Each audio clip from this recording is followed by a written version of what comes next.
నమస్కారం, నేను మీ షణ్ముఖ్. ఈరోజు మనమందర పొలిటికల్ అనలిస్ట్ అడుసుమిల్లి శ్రీనివాసరావు గారు ఉన్నారు. నమస్కారం సార్. నమస్కారం అండి. ఐఏఎస్, ఐపీఎస్ ఎవరైతే బ్యూరోక్రాట్స్ ఉన్నారో ఆంధ్రప్రదేశ్ రాష్ట్రంలో చేస్తున్నటువంటి బ్యూరోక్రాట్స్ చంద్రబాబు గారి అపాయింట్మెంట్ కోసం ఎదురు చూడాల్సిన పరిస్థితి నెలకొంది. లాబింగ్ చేయడానికి ఒక రకంగా చంద్రబాబు గారి దగ్గర అపాయింట్మెంట్ తీసుకొని మాట్లాడడానికి క్యూ కట్టే పరిస్థితి నెలకొంది. ఏమంటారు సార్ మరి దీనిపైన మీరు? అంటే ఇది సహజంగానే వాళ్ళు, ఎందుకంటే ఒక రకంగా అన్యాయం చేశారు చంద్రబాబు గారు. బ్యూరోక్రాట్ అయినా వాళ్ళ పార్టీ నాయకులు కార్యకర్తల కంటే కూడా అధికారులను నమ్ముకున్నాడు. ఆయన కెరీర్లో అధికారులకు మంచి పేరు వచ్చింది. ఆయన కూడా అధికారులను కనుక్కున్నాడు. వాళ్ళ చేత కూడా గట్టిగా పనిచేయించాడు. వాళ్ళు కూడా మంచి పేరు వచ్చింది వాళ్ళకి నిజాధికారులు. అలాంటిది జగన్మోహన్ రెడ్డి గారు అధికారంలోకి రాకముందు కూడా కొంతమంది కోవర్ట్ల కింద పనిచేశారు. జగన్మోహన్ రెడ్డి గారు వచ్చిన తర్వాత పూర్తిగా ముసుగు తీశారు. ఎవరో అజయ్ కల్లం రెడ్డి, జవహర్ రెడ్డి అలాంటి చాలామంది, ఈ బ్యాచ్ అంతా చాలా దుర్మార్గం అన్నమాట. ఇట్లా ఇది ఖచ్చితంగా చంద్రబాబు నాయుడు గారిలో రాగద్వేషాలకు అతీతంగా ఉంటాడు కాబట్టి పెద్ద బాధపడ్డమో, కానీ మామూలు సామాన్య ఎవరికైనా సరే చాలా బాధ వచ్చేస్తుంది. ఇంత అన్యాయమా, ఇంత నమ్మక ద్రోహం చేస్తారు వీళ్ళు అనిపిస్తుంది. అంటే తను గౌరవించిన వాళ్ళు తిరిగి తను అవమానించడం, తనకు వ్యతిరేకంగా సాక్ష్యాలు చెప్పడం ఇలాంటివన్నీ చూస్తే చాలా ఒక రకమైన బాధ కలుగుతుంది. మనం ఏం తప్పు చేసిన వాళ్ళకి, మనం ఏం చేసిన వాళ్ళకి, మన వల్ల వాళ్ళకి మంచి పేరు వచ్చింది కదా, వాళ్ళు ఎప్పుడు కూడా తప్పుడు పనులు చేయమని చెప్పలేదు కదా నేను అనేటువంటి బాధ కలుగుతుంది, మనస్తాపం కలుగుతుంది. వాళ్ళందరికీ ఒక రకమైన గిల్టీ కాన్షియస్ వచ్చేసింది.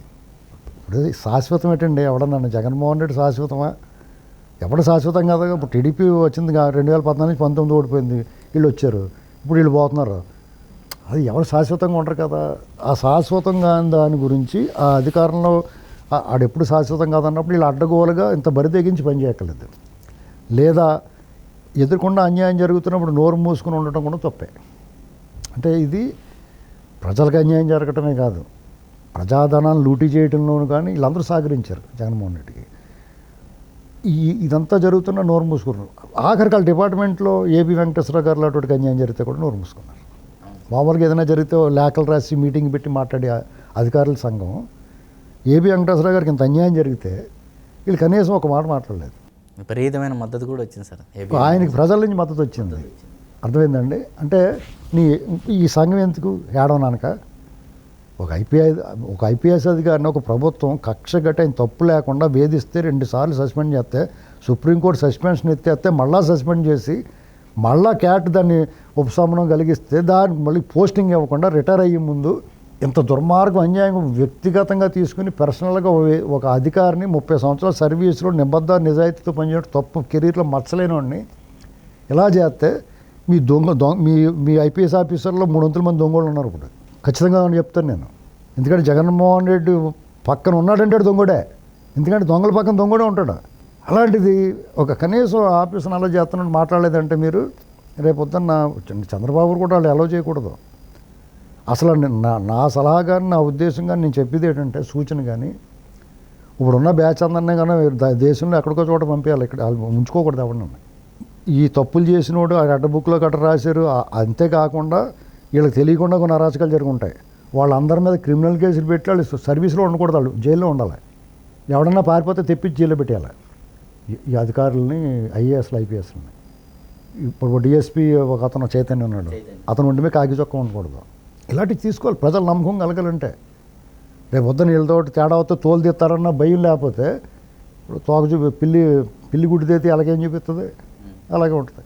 కాబట్టి ఈ దేశం కొట్టుపోలేదు. అన్ని వైపుల నుంచి తెచ్చుకోవచ్చు, అధికారులని తెచ్చుకోవచ్చు. వాళ్ళకి భాష, కులం, గోల ఉండదు. ఇక్కడ ప్రాంతాల గోల ఉండదు. సమానంగా పరిపాలిస్తారు. ముందే చెప్పాలి, భావరక్షణ చేస్తే తోలు తీస్తామని చెప్పాలే ఓపెన్గా. నువ్వు నిజాయితీగా పనిచేయి. టీడీపీ వాళ్ళకి నిజాయితీగా పనిచేసే వాళ్ళతో ఇబ్బంది ఉండదు, ఎందుకంటే వీళ్ళు దొంగతనాలు చేయరు కాబట్టి. దొంగోళ్ళకే ఈ సపోర్ట్ కావాలి. ఇక్కడ వీళ్ళందరినీ వదిలించుకోకపోతే ఇప్పుడు క్యాన్సర్ మొత్తం తొలగించాలి. ఏదో మూల వదిలేస్తే మళ్ళీ మనోడు వచ్చేస్తుంది, అది అంటుకుంటా పోతాం. ఇప్పుడు ఇది కరోనా వచ్చినప్పుడు ఎలాగైతే క్వారంటైన్ చేశారో ఈ బ్యాచ్ అందరినీ పక్క తీసి వీళ్ళందరూ తోసేయాలి బయటికి. నాగలాంటి గట్ట పడేయాలి. నక్కలని కుక్కలను కోసి తినేస్తూ ఉంటారు. అక్కడ వేసేయాలి వీళ్ళకి శిక్ష. అక్కడ వేయించాలి పని కట్టుకుని. సెంట్రల్ గవర్నమెంట్ కూడా వీళ్ళకి అనుకూలమైన ప్రభుత్వం ఉంటే వీళ్ళకి శంకరగిరి మాంజాలు పెట్టించాలి, నీళ్లు దొరకకుండా చేయాలి. ఎందుకంటే చేసిన పాపం అలాంటిది. ఒక రాష్ట్రాన్ని సర్వనాశనం చేశారు. ఒకళ్ళిద్దరినే కాదు, అన్ని వర్గాలని. ఒక రాష్ట్రాన్ని వాళ్ళ భవిష్యత్ తరాలని అంధకారంలో చేసి వాళ్ళు అప్పులు పాలు చేసి ఇంత దుర్మార్గం వీళ్ళు చాలా నేరస్తులు.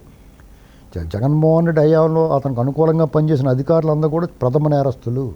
వాళ్ళు మాత్రం విడిచిపెట్టకూడదు. ఇప్పుడు సిట్టేసి 15 రోజుల తర్వాత సమాధానం సిగ్గులేదు వాళ్ళకి. 15 రోజుల తర్వాత సమాధానం ఇస్తే ఎవరికాలు 15 రోజుల తర్వాత సమాధానం వచ్చే సంవత్సరం ఇమ్మనండి, మళ్ళీ ఎలక్షన్లో అప్పుడు ఇమ్మనండి.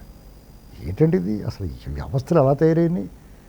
ఎలక్షన్ కమిషన్ కూడా అమ్మమ్మ అయిపోయి ఉంటుంది అనుకుంటున్నాను. నేను శోభరం కొనబాడేస్తున్నారు ఎవరిని పడతాళ్ళని. జగన్మోహన్ రెడ్డి ఈశ్వరుడి గురించి ఒక పద్యం ఉంటుంది, అందుగలడు ఇందులో లేడని సందేహాలు మొదలంటారు. ఇతను కొనలేనివాడు ఎవడ లేడు, ఇతనికి అమ్ముడు పోనివాడు ఎవడ లేడు. ఈ దేశంలో అందరూ అమ్ముడుపోతున్నారు. అయ్యా ఎలాంటి పాత్ర అయినా ఎలాంటి వ్యవస్థ అయినా ఎవడైనా ఎంత గొప్పవాడైనా సరే ఇది కొనేసుకుంటాడు. ఆడుకో రేటు అంతే డిఫరెన్స్. కాబట్టి అతనికి అనుకూలమైన తీర్పులు అనుమతులు ఇలాంటివన్నీ వచ్చేస్తూ ఉంటాయి. సిబిఐ చూడండి, గట్టిగా అడ్డం పడుకోవాలి కదా అతను వెళ్ళకుండా. ఏముంది అక్కడ లండన్ వెళ్తా అన్నాడు, ఆమ్స్టర్డామ్ ఎందుకు వెళ్ళావు నువ్వు, అది అడిగి కూడా ఉన్నాడు. 1, 2 కాదండి, మోడీ గారు కూడా అలాగే ఇది ఆయన ఓడిపోతున్నాడు అంటున్నాయి. ఎందుకంటే ప్రజలు అబ్జర్వ్ చేస్తూ ఉంటారు. నిన్న హర్యానాలో బీజేపీ సభ తుక్కు రేగొట్టేశారు జనం. వీళ్ళు తెలుసా మీకు, చూసారా ఆ వీడియో? మొత్తం చింపేసి ఆ వేది కూలగొట్టేసి వాళ్ళు తరుగు కొట్టేశారు బీజేపీ వాళ్ళు. ప్రజలు రివోల్ట్ వచ్చేస్తుందండి. రేపు మొత్తం జగన్మోహన్ రెడ్డి గారు కూడా అంతే. ఇప్పటికే వాళ్ళు తరుపుదని కొట్టారు. కాసు మహేష్ రెడ్డిని వాళ్ళని తిరుగుబాటు చేసేసారు జనం. ఇలాగా ఈ అధికారులు, ఐపీఎస్ అధికారులు ఆంధ్రప్రదేశ్కి చేసిన ద్రోహం మహాద్రోహం.